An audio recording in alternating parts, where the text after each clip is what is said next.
Merhaba arkadaşlar, kanalıma hoş geldiniz. Bugün sizlerle bebek yeleğini öreceğiz inşallah. Önümüz kış, artık yavaş yavaş bebeklerimiz için yelekti, hırkaydı, bere, patik, bu tarz örgüleri örmenin zamanıdır diye düşünüyorum. Gördüğünüz gibi çok hoş bir model oldu. Yuvarlak roba, sık iğne örüldü. 3 tane iliğimiz var. Etek kısmında da su taşı modeli koydum. Ve etrafının komple bir sıra sonradan sık iğne dönerek yeleğimizi tamamladık. Ben size şimdi şöyle ölçülerini vermek istiyorum. Omuzdan etek ucuna, şöyle omuzdan etek ucuna 32 santim. Şöyle. Bedenimiz yuvarlak olduğu için tabii biz düz olarak ölçüyoruz şimdi. 22 santim. Eğer robayı yuvarlayarak ölçersek şöyle robanın hizasına 25 santime tekabül ediyor. Ve yakadan fırfırımıza kadar olan kol altı mesafemiz de 10 santim. Robamız da 8,5 santim. Fırfırsız hali. Önümüz bu şekilde, arkamızda bu şekilde görmüş olduğunuz gibi gayet muntazam bir şekilde yeleğimiz örüldü. Ben standart ölçülerle örüyorum. Şöyle iliklerimizi de açalım. Şöyle gösterelim yeleğimizi, kollarımızın fırfırları. Şöyle standart ölçüde örüyorum dedim. 0-1 yaşa uygun olabilecek ölçüler bunlar. Mezura ile çalışın hanımlar. Yani bebeğinizin yakasını başlarken ben bunu 64 zincirle başlıyorum ama ip farkı, el farkı, bebeğin kilosu bunlara çok fazla etken. Diyelim ki bunu 64 zincirle başladık.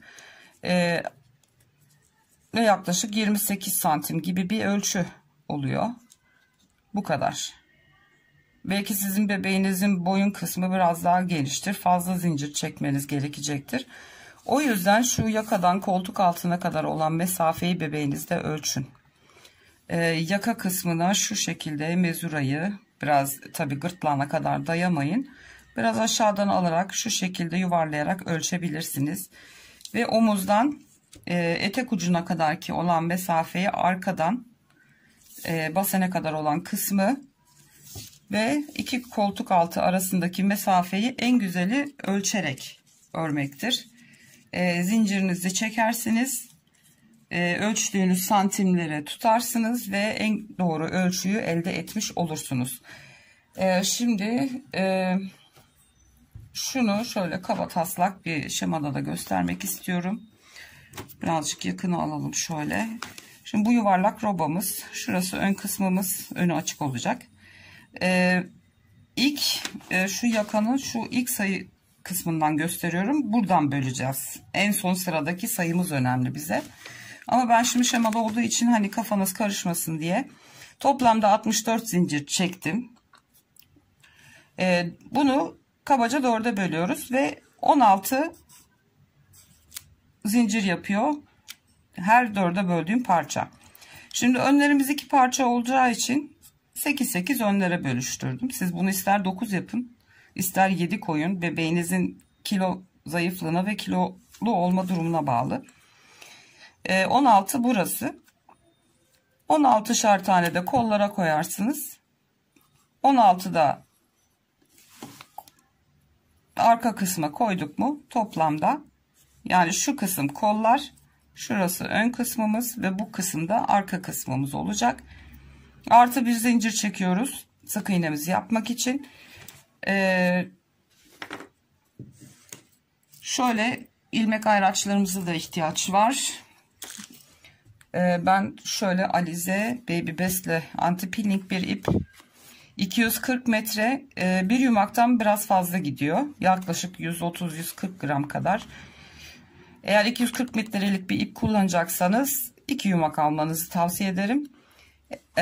Eğer bundan biraz daha ince olan 330 metre olanlardan kullanacaksanız bir yumak yeterli gelecektir.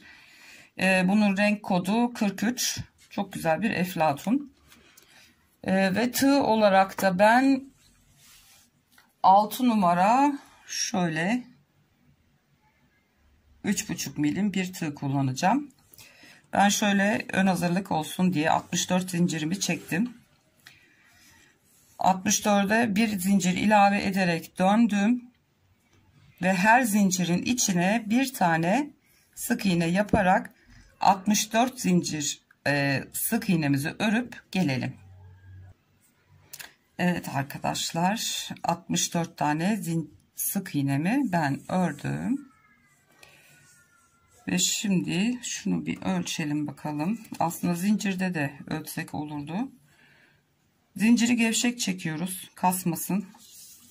Ve şöyle ördüğümüz sık iğneyi çekiştirmeden kendi halinde bir ölçelim. Toplamda 33 santim. Şimdi zincir olarak ölçseydik bu kesin 3-4 santim daha kısa çıkacaktı. Örüldükçe yayılıyor çünkü biliyorsunuz. Evet, şimdi bir zincir çekip dönüyoruz. Ve ilk sık iğnemize direkt dibine batıyoruz. 2 3 4 tane ördüm. 5.'ye çift batıyoruz. Aynı boş sık iğnenin içine 2 tane yapıyoruz ve arttırmamızı yapmış olduk. Tekrar 1 2 3 4 tane tek ördüm. 5.'nin içine 2 tane. Yani 4 tane tek, bir tane çift. 4 tane tek, bir tane çift. Bu sıramızı da bu şekilde örüp ilk artırmamızı yapalım. Son 4 tane tekimi ördüm. Şimdi 5.'ye çiftimi battım. Şimdi bu sonda 1 2 3 4 tane, sizde 5 tane, 6 tane. Eğer 6 kalıyorsa 4'ten sonra gene bir arttırma yapıp tek bir tane sık iğneyi örebilirsiniz ya da arttırmadan devam edebilirsiniz. Hiç sorun değil. Sayılara takılıp kalmayın lütfen. 64 ise yani 65 66 zincir çekmiş olabilirsiniz. Hiç sorun değil. Bu bende de oluyor. Takılı kalmayın. Hiçbir problem olmaz. Bir tane zincir çekip dönüyoruz ve şimdi her sık iğnenin içine birer tane sık iğne yapıyoruz. Hiç arttırmıyoruz bu sırada. 3. sıramızı ve 4. sıramızı arttırmadan öreceğiz. Yani bir sıra düz ördük, 2. sıramızda arttırdık. 3 ve 4'ü arttırmadan öreceğiz. 5. sıramızda tekrar arttırma yapacağız. Şimdi 2 sıramızı arttırmadan örelim. 5. sırada tekrar buradayız. Evet arkadaşlar, ben 2 sıra arttırmadan 4. sıramı bitirdim. Bir zincir çekip şimdi 5. sıramıza başlıyoruz. Gördüğünüz gibi robamız yavaş yavaş şekillenmeye başlıyor. Şöyle yuvarlak bir roba olacak. Böyle arada sırada önünüze yayıp kasıyor mu, kıvrılıyor mu içeri doğru ya da volanlanıyor mu, onu bir kontrol ederseniz şu anda gayet iyi gidiyor. Gördüğünüz gibi ne kasıyor ne de artırmalar fazla geldi, volanlanma yapmıyor, gayet iyi gidiyor. Evet, şimdi zincirimizi çektik ve 5. sıramızda yine dipten ilk sık iğnemize batarak tekrar şöyle 3 4 taneyi düz örüyoruz, birer tane. 5.'ye yine çift batıyoruz. 1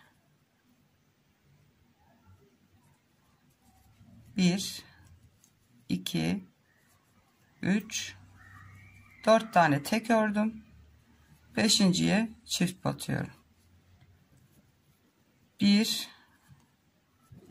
2 3 4 tane tek ördüm.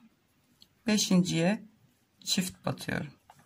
Gördüğünüz gibi bu arttırma gayet yeterli geliyor. 5. sıramızı da 2 4 5. sıramızda ikinci kez arttırmayı yapıyoruz. 4 tane tek sık iğne, beşinciye çift batıyoruz. 4 tane tek, beşinciye çift. Bunun üzerine tekrar 2 sıra düz örüyoruz hiç arttırma yapmadan. 5 6 ve 7'yi düz örüyoruz. 8. sırada yine 4 tane tek, beşinciye çift, 4 tane tek, beşinciye çift batıyoruz. Yani her 2 sırada bir, 2 sıra düz, bir sıra arttırma, 2 sıra düz, bir sıra arttırma yapıyoruz. Yaklaşık bir 14-15 sıra örelim. Santimine bakın, bir 9 santim 10 santim olsun. Şunu tekrar ölçmek istiyorum. Şuradan, modelsiz olan kısımdan yakaya 9 santim. Bir 9 santim olana kadar, artık elinize göre kaç sıra olacaksa, bir sıra arttırdık. 2 sıra arttırmadan örüyoruz. Bir sıra arttırıyoruz. Bir sıra arttırmadan örüyoruz.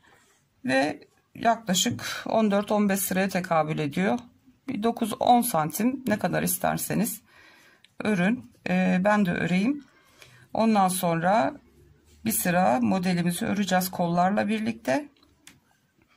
Ondan sonra da kol ayrımlarını yapacağız ve beden bölümüne ineceğiz. Şimdiden herkese kolay gelsin. Robamızı bitirelim. Tekrar görüşeceğiz. Evet arkadaşlar, ben robayı bitirdim. 18 sıra ördüm. Şöyle santim olarak da ölçelim. 8,5 santim tam. 156 tane sık iğnem olmuş oldu. Şimdi bunu 4'e böleceğiz. 2 kollar için arka ve önde 2 ayrı parça olduğu için 4'e böldüğümüz sayının birini 2'ye böleceğiz. Şimdi 156'yı böldük mü 39 yapar. 39'u da 2'ye bölemeyeceğimize göre onu 40 olarak hesaplayalım. 20 20 40 öne böleceğiz. Ondan sonra 39 39 kollardan sayacağız. Kalanı arkaya bırakacağız. Ben şimdi şuradan sayayım. Bu arada sık iğne ördüğümüz ilk düz sıranın olduğu taraftayız. Modelimizi bu şekilde düz olan tarafa yerleştireceğiz. Burası tersi. Şimdi 20 tane sık iğne sayayım ben. 2 4 6 8 10 12 14 16 18 ve 20 ilmeğe takıyorum. Şimdi bir 20 ilmekte diğer taraftan sayalım. 2 4 6 8 10 12 14 16 18 19 ve 20. ilmeğe ikinci işaretleyicimi takıyorum. Ve bu şu anda şöyle göstereyim.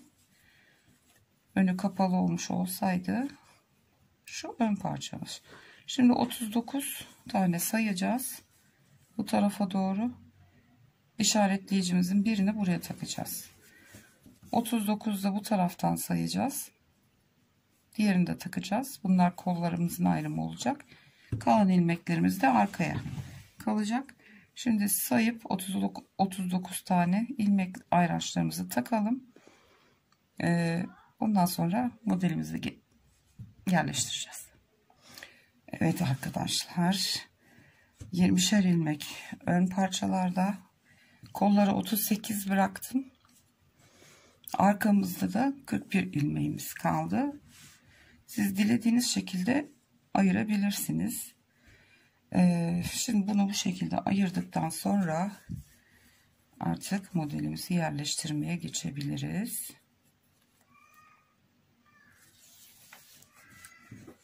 Şimdi Şöyle göstereyim. Komple başlayacağız buradan. Kollardaki fırfırlı kısmı, arkayı döneceğiz, koldan geleceğiz. Bu ön kısma kadar bir sıra kollarla birlikte çalışacağız. Ondan sonraki sırada kollara ayırıp sadece ön ve arka bedeni örneğini yerleştireceğiz. Şimdi bir tane zincir çekiyoruz. Örgümüzü çeviriyoruz. Düz yüzümüzdeyiz. Tığıma doladım ve ilk sık iğneye bir tane ikili trabzan yapıyoruz. Bir zincir çekerek dönüyoruz bunu. Şimdi tığımıza doluyoruz. 1-2 tane atlayıp üçüncüye ikili trabzan yapıyoruz. Aynı boşluğa tekrar ikili trabzan yapıyoruz. 2 zincir çekiyoruz. Aynı boşluğa tekrar 2 tane ikili trabzan örüyoruz ve su taşı modelimizi koymuş olduk. Tığıma doluyorum. 1-2 tane atlayıp üçüncüye 2 tane ikili trabzan yapıyorum aynı sık iğnenin içine. 2 zincir çekiyorum. Aynı sık iğneye yine 2 tane ikili trabzan ördüm. İkinci modelimizi de koymuş olduk. Tığıma doladım. 1-2 atlıyorum. Üçüncüye tekrar 2 tane ikili trabzan, 2 zincir, ikili trabzan. Üçüncü modelimizi koymuş olduk.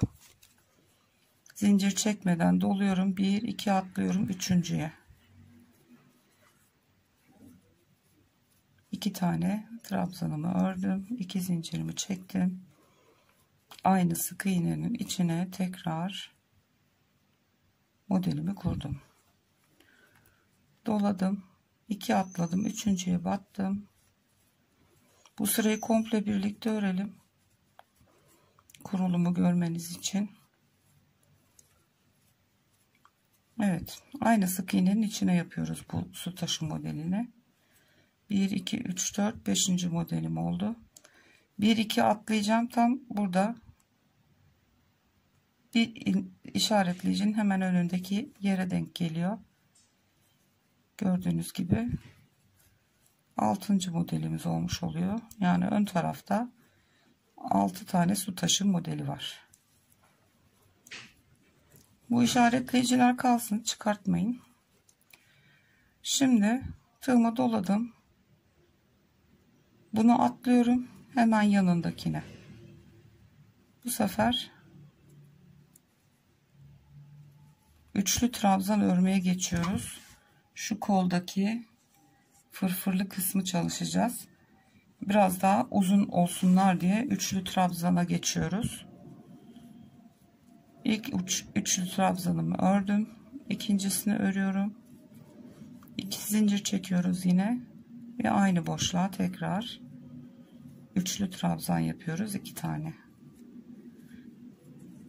Buralarda ikili çalışmıştık. İkili trabzan, kol kısmında üçlü çalışacağız. Aradaki boşluğu 2 tane değil 1 tane sık iğne atlayıp ikincisine yapacağız. Daha sık olsun ki fırfır oluşsun diye. Üçlü. 2 zincir çektim. Tekrar bir kere dolayıp 3 kere de çekiyorum. Üçlü trabzan yapmış oldum. Bir atlıyoruz ikincisine. Daha sık aralıklı yapıyoruz. Bu fırfırlı görünümü elde edebilmek için. Şimdi arkaya geçmeden önce şu kısma kadar, işaretleyicimize kadar bu şekilde bir sık iğne atlayıp ikincisine batarak üçlü trabzan örerek modelimizi yerleştirelim. Arka kısma geldiğimde tekrar birlikte olacağız. Evet arkadaşlar, şimdi arka kısma kadar geldim. Şimdi üçlü trabzan olarak bir atlıyorum. Sonuncusuna son modelimi üçlü trabzan olarak yapıyorum.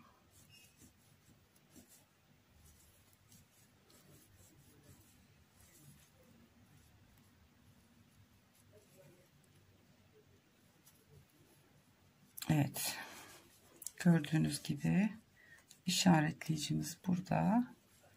Şu kısım şöyle koyduğumuzda fırfırlı olmuş oldu. Şimdi arka kısmı gene ikili trabzan ve 2 sık iğne atlayıp üçüncüye batarak yapacağız. Şimdi burada bir tane işaretleyicimizin olduğu ilmeğimiz kaldı. Bunu bir sayıyoruz, 2 ve üçüncüye batıyoruz. Şimdi önde yaptığımız gibi normal ikili trabzan örerek yapacağız. 2 tane ördük, 2 zincir, aynı sık iğnenin içine 2 tane daha. Evet, artık ikiliye geçtik gene. Diğer kola geldiğimizde yine üçlü trabzanla yapıp bir sık iğne atlayıp ikincisine batarak yapacağız. Gene fırfır görünümünü elde etmek için şimdi 1-2 tane atlıyorum. Üçüncüye ikili trabzanlarımı örüyorum. 2 zincir, tekrar 2 trabzan aynı sık iğnenin içine. 1-2 atlayıp üçüncüye batıyorum ve modelimi yapıyorum. Şimdi diğer kol ayrımına gelene kadar bu şekilde örelim. Diğer kolda tekrar birlikte öreceğiz. Evet arkadaşlar, bakın şimdi burada bir şey göstereceğim size. Burada tekli sayı 41 sık iğnemiz vardı ya. Şimdi 1-2 tane atlayıp üçüncüye yapacağım. 1-2 atlayacağım, üçüncüye yapacağım. Gene 1-2 atlayıp bu sefer işaretleyici yere denk gelecek. Böyle bir durumla karşılaştığınızda hemen en son modeli yapmadan bir öncekinde 1-2-3 atlayın, dördüncüye batın. Yani ay oraya denk geldi, ne yapacağım ne edeceğim diye düşünmeyin. Hemen bir tanecik atlayabilirsiniz. Hiçbir problem olmaz. Bir tane sık iğneden gördüğünüz gibi pek fazla bir şey fark etmiyor. Böyle durumlarda biraz pratik olmak lazım. Şimdi 1-2 atlayıp üçüncüye battığım zaman baktınız gene bir denk gelmiyor. Yani bir şunun kalması gerekiyordu mesela. Böyle yapsaydık 1-2 üçüncüye batacaktık. 1-2 dibe geliyordu. Olmaz. O yüzden orada da 2 tane atlayıp tam işaretleyiciyi geçeceğiz. İlkini buraya yapacağız. Yani açılan bir model, yayılan tüyü yedikten sonra böyle açılabilen bir örnek olduğu için ve bir tane sık iğne atladığımız için fazla mesafe yok. O yüzden çok fark etmeyecektir. Bu şekilde bir çözüm üretmiş oluyoruz. Yani komple yakayı sökmenize gerek yok. Şimdi gördüğünüz gibi burada normalde şuraya denk gelmesi gerekiyordu ama gelmedi. Şimdi bu ikisini atlayacağız. İlkini kol için buraya yapıyoruz. 2 tane atlamış oluyoruz. O da hiçbir sorun teşkil etmez. Üçlü trabzanımızı yapmaya başlıyoruz. Kolda temin yaptığımız gibi. Yine 2 zincir. Aynı boşluğa yine 2 tane üçlü trabzan örüyoruz. Ne yapıyorduk? 2 tane değil, bir atlayıp ikinciye yapıyorduk. Fırfır görünümü elde etmek için. Daha sık aralıkla yapıyoruz. 2 zincir, yine aynı boşluğa 2 tane üçlü. Bir atlıyorum diğerine. Şimdi öndeki ayrıma gelene kadar örelim. Burada tekrar birlikteyiz. Evet arkadaşlar. Son kol kısmındaki son modelimizi koyuyoruz. Artık ön tarafın son kısmına geçeceğiz.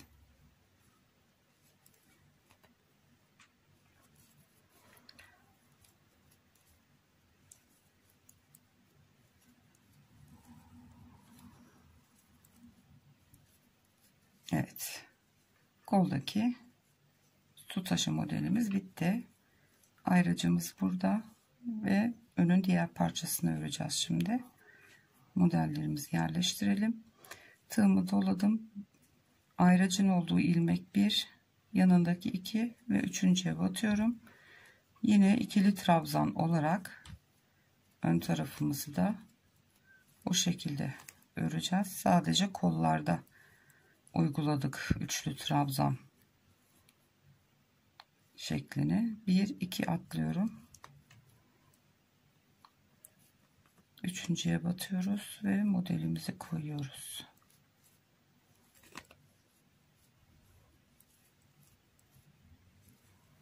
Bir iki atlayıp üçüncüye batıyoruz.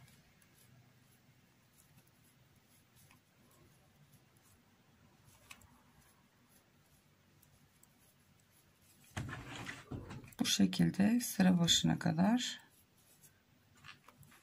modelimizi koyuyoruz.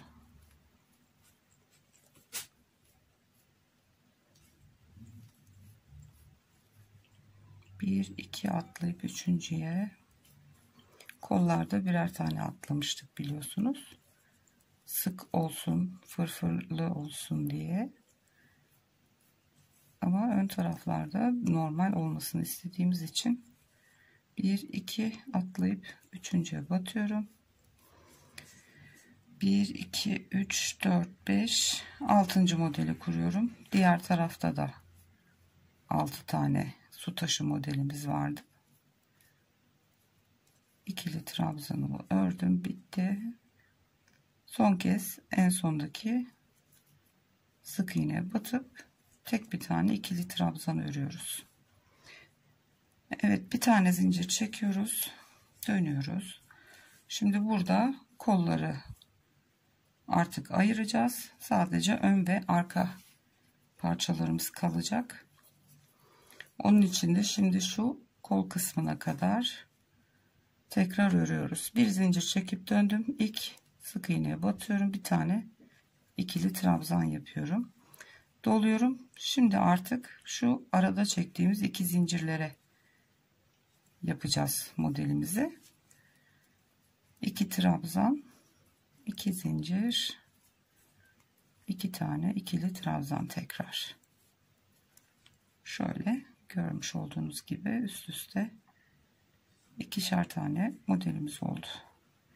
Tığımı doladım. Bir sonraki zincirli boşluğa atlıyoruz ve su taşı modelimizi örüyoruz. Artık modelin kurulumunu yaptık. Bundan sonra hep bu şekilde örneğimizi öreceğiz. Ön ve arka parçaya. Şimdi kolları ayıracağız. Koltuk altına kadar geleyim. Kolları ve bedeni ayırdıktan sonra istediğiniz uzunluğa erişene kadar, omuzdan etek ucuna kadar ne kadar istiyorsanız öreceğiz ve yeleğimizi kenar biyelerini dönüp bitireceğiz.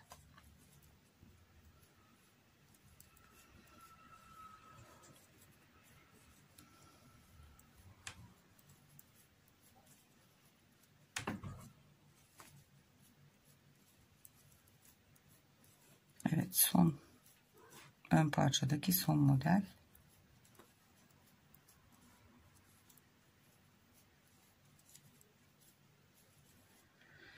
Evet, şimdi ilk işaretleyicimiz kolun ikinci işaretleyicisi burada. Şimdi şu şekilde yapacağız. Alıyoruz. Şuraya bir tane tekli trabzan örüyoruz. Tam iki modelin arasındaki, bakın işaretleyicinin olduğu yer. Bir tane tekli trabzan örüyoruz. Tığımıza tekrar doluyoruz. Bu tarafa geliyoruz. Yani şöyle tutacağız. Yine bu yüzden örüyoruz ya. Bu yüz bize bakacak. Buradaki işaretleyicinin arasına tam bir tane tekli trabzan ördüm. Şimdi tığıma doladım. Bu sefer arka tarafa bakan kısımda yine iki modelin arasındaki boşluğa batıyoruz. Bir tane daha tekli trabzan örüyoruz.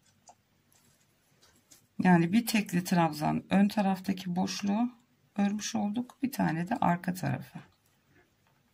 Tabii ilmeğin arasına batmışım. Şöyle boşluk kısma batıyoruz. Ve şimdi kolumuzu ayırmış olduk bu şekilde. Gördüğünüz gibi kolumuz ayrıldı. Burası ön yüzümüz, arkamız.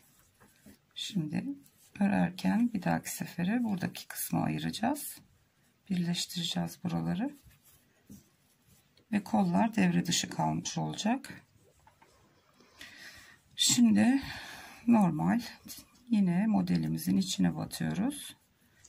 Ve su taşlarımızı örmeye devam ediyoruz. Her modelin tepesine batarak ilerleyeceğiz. Şu arka taraftaki ikinci kolun ayrımına kadar örelim. Diğer kolumuzu ayıralım ondan sonra. Evet, arka tarafı ördüm. Diğer kolumuzun arkaya kalan kısmındayım şu anda. Şimdi ön tarafta kalan kısımla birlikte birleştireceğiz. Kolla işimiz bitti. Şimdi tığımı doladım, son modeli ördüm arkadaki. Şimdi kol kısımda şu aradaki iki model arasındaki boşluğa bir tane ikili trabzan örüyorum. Tığımı tekrar doluyorum. Kolumuz, diğer işaretleyiciyi aldık. Gördüğünüz gibi şuradaki boşluğa tekrar bir tane ikili trabzan ördük ve kollarımın ayrımını yapmış olduk. Şimdi tekrar modelimizin tepesine battık ve örneğimizi örmeye devam ediyoruz. Şimdi bir sonraki sırada kolun altına şuraya bir örnek daha koyacağız. Ondan sonra sadece ön ve arkayı örerek ilerleyeceğiz. İstediğimiz boyuta ulaşana kadar. Evet, buralara biraz hızlı geçeyim, artık anlaşılmıştır sanırım.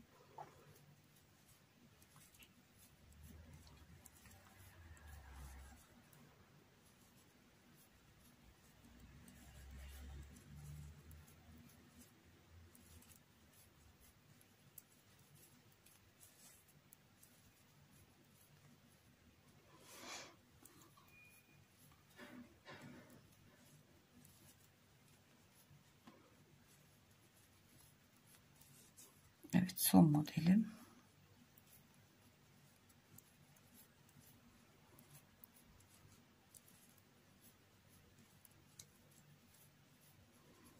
Üstüne doladım ve buraya bir tane ikili trabzan yapıyorum. Bir zincir çekiyoruz ve dönüyoruz. Gördüğünüz gibi kollarımız ayrıldı. Şimdi sadece iki ön parça, bir de arkamız var. Bu şekilde örmeye devam edeceğiz. Şimdi bir zincir çektik, döndük. Hemen zincirin dibine, trabzanın tepesine bir tane ikili trabzan yapıyoruz ve örneğimize geçiyoruz.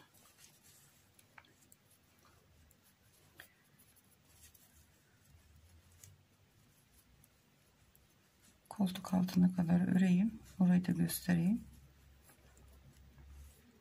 Ondan sonra zaten sadece istediğimiz ebata gelene kadar öreceğiz.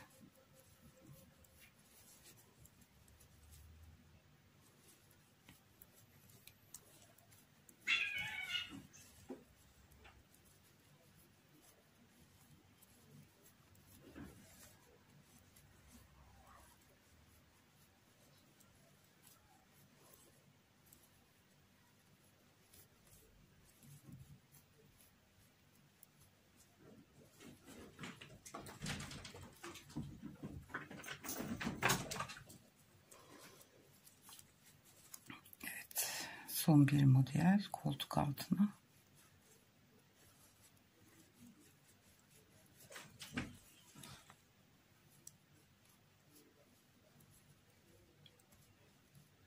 Evet. Şimdi bir tane trabzan buraya, bir tane de buraya örmüştük hatırlarsanız. Şimdi şu trabzanın bir tanesine batıyoruz ve aynı örnekten buraya da bir tane örüyoruz.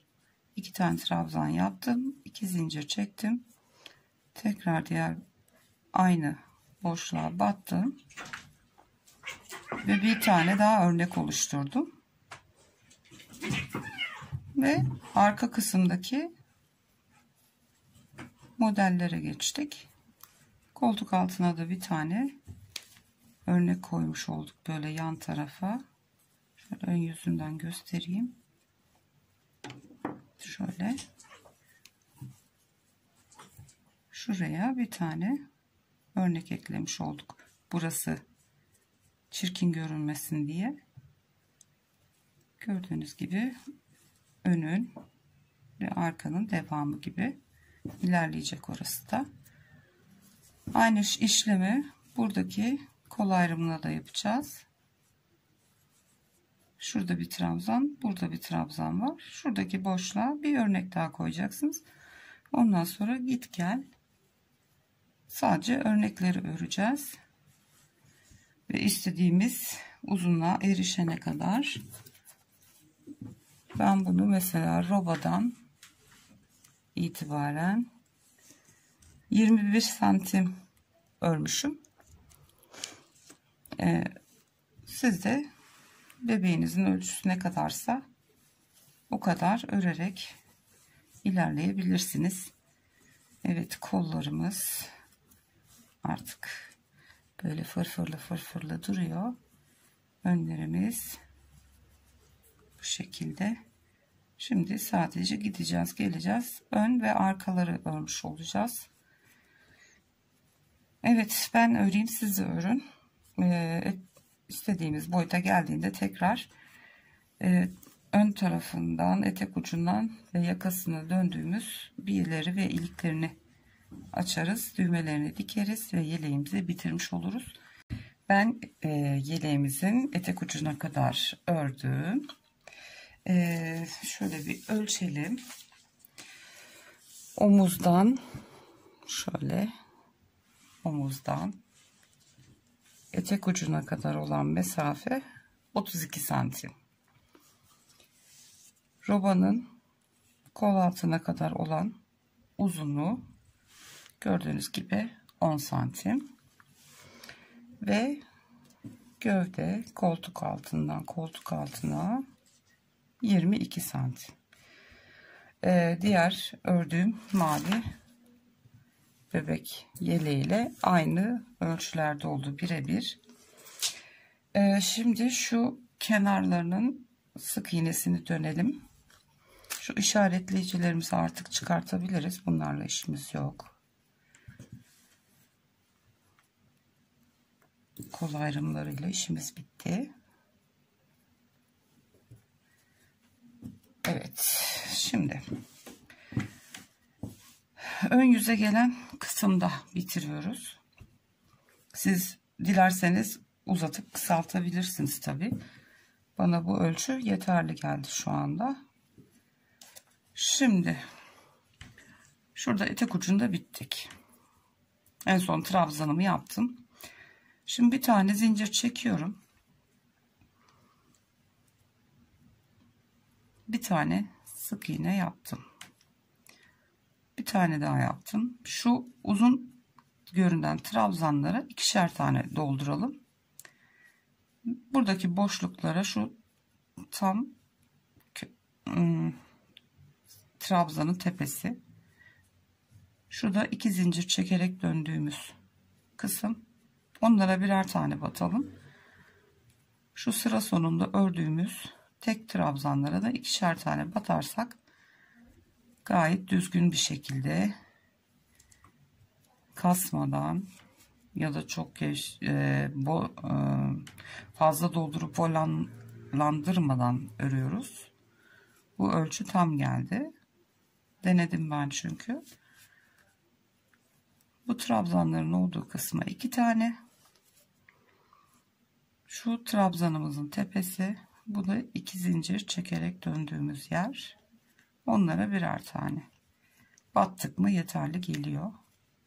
Gördüğünüz gibi ne sıkı ne de çok gevşek oldu. Tam düzgün bir şekilde gidiyor. Şimdi bu şekilde şuraya kadar ilerleyeceğiz. Burada ilik yapacağız. Son olarak 2 tane trabzan boşluğuna geldim. Şurası trabzanın tepesi. Daha ilk örneği koyduğumuz yer. Zincir 2 zincir çekerek yukarıya çıktığımız yer. Ve şimdi roba kısmımıza geldik. Şimdi robanın son sırasında bir tane sık iğne yapalım. Bir altındaki sıraya bir sık iğne daha yapalım. Ve şimdi burada 1, 2, 3, 4, 5, 6 ve 7. Düğmenizin büyüklüğüne göre zincir sayınızı ayarlayabilirsiniz. Bana 7 tane tam geliyor. Aynı boşluğa batıp kaydırma zinciriyle şöyle iliğimizi oluşturduk. Şimdi bu mesafeyi göz kararı 3'e bölerek öreceğiz.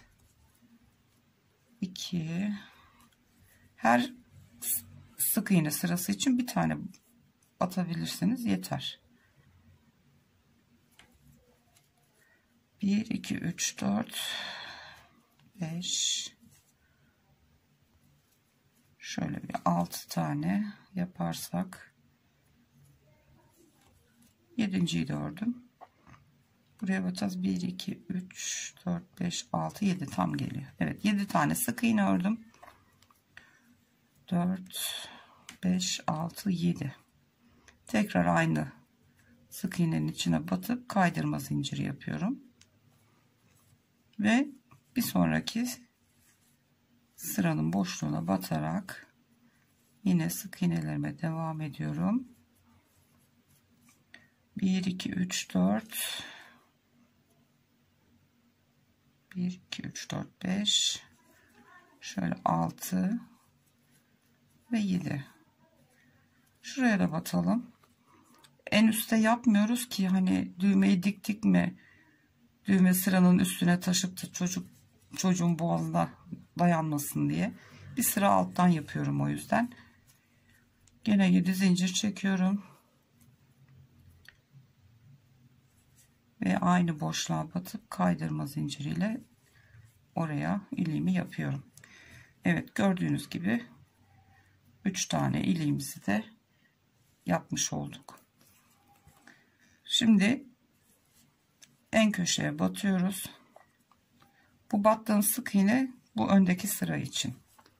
Aynı boşluğa bir tane daha yapıyorum. Bu da köşeyi dönebilmek için.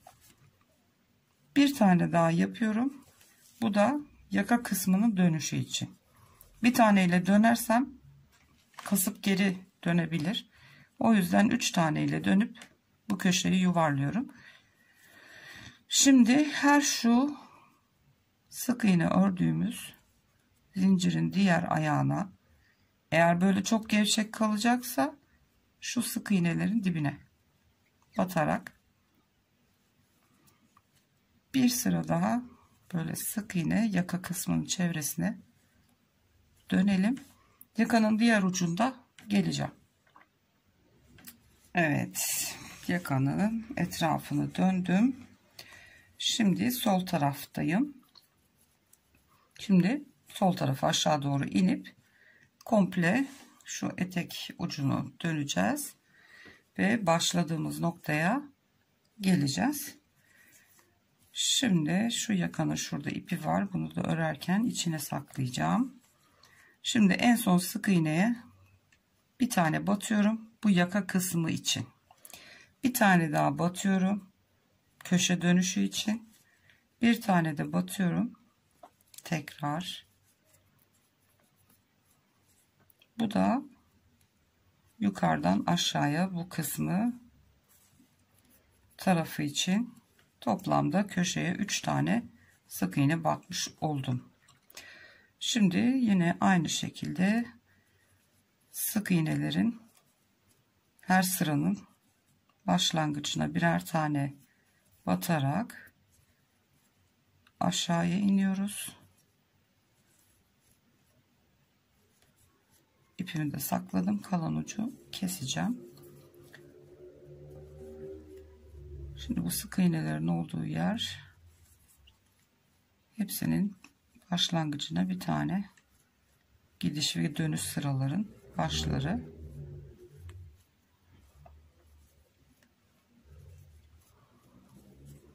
Evet, şimdi modelli kısmımıza başlıyoruz. Yine şu gördüğünüz gibi trabzan 2 tane batıyoruz. Zincir çekerek yukarı çıktığım yer ve trabzanın başı. Trabzanın olduğu yere 2 tane. Trabzan başı, zincir çekerek yukarı çıktığım yer birer tane ve trabzanın içine 2 tane. Bu şekilde etek ucuna kadar gelelim. Modelli kısmında kaç tane batacağımızı göstereyim. Etek ucunu bitirince tekrar düğmelerini dikip geleceğim. Evet arkadaşlar, tam etek ucuna dönüş yerine geldim. Şimdi gene bu köşe kısmı bir tane battım. Tekrar bir tane batıyorum ve şu trabzan, ikinci trabzanın tepesine bir tane batıyorum ve artık etek ucuna geçiş yaptık. Şimdi şu birinci değil ikinci trabzanın içine batıyorum. Zincir çektiğimiz iki su taşımızın arasında çektiğimiz 2 zincire 2 tane sık iğne batıyorum. Bunu atlıyoruz. Şuna batıyoruz. Ona da battığımız zaman çok fazla geliyor. Her trabzan, diğer 3 trabzanın tepesine birer tane battım. Tekrar zincirin içine 2 tane. Zincirden sonraki ilk trabzanı boş geçiyoruz. İkinci, üçüncü ve dördüncü trabzanların tepesine yapıyoruz. Zincir içine 2 tane atlıyoruz. Diğer 3 tane trabzanı batıyoruz. Etek ucumuzu da bu şekilde dönelim. Buraya sabitleyelim. İpimizi temizleyelim. Düğmelerimizi de dikelim ve bitişte tekrar birlikteyiz. Evet arkadaşlar, ben kenar sık iğnelerini bitirdim. Gördüğünüz gibi düğmelerimi de diktim. Şurada ipliğin ucu kalmış, onu da keselim. Evet, bir tek ütü işimiz kaldı. Gördüğünüz gibi ikisi de tamam oldu. Aynı ölçülerde. Yakadan koltuk altına 10 santim. Robo uzunluğumuz, beden ölçümüz ikisinde de 22'şer santim oldu. Ütüden dolayı farklı görünebilir size. Ütüyü de yaptık mı ikisi de aynı olacak. Omuzdan etek ucuna kadar ki olan ölçümüz de 32 santim. Bu 0-1 yaş standart ölçü. Ütüyü de yaparken şöyle yapalım. Kızdırın ütünüzü güzelce buharı kapalı olarak. Ondan sonra şöyle yaklaşık bir karış kadar yukarıdan buharı güzelce sadece buhar verin bastırmadan. Bastırırsak ütü bu sefer ipin dokusunu zedeler, parlayabilir, ezilir örgümüz. O yüzden sadece buhar verip olduğu yerde bırakın kendi halinde kurusun. Ondan sonra dilediğiniz gibi kullanabilirsiniz. Evet, bu videomuz da buraya kadardı arkadaşlar. Eğer videomu beğendiyseniz bir like atmayı unutmayın lütfen.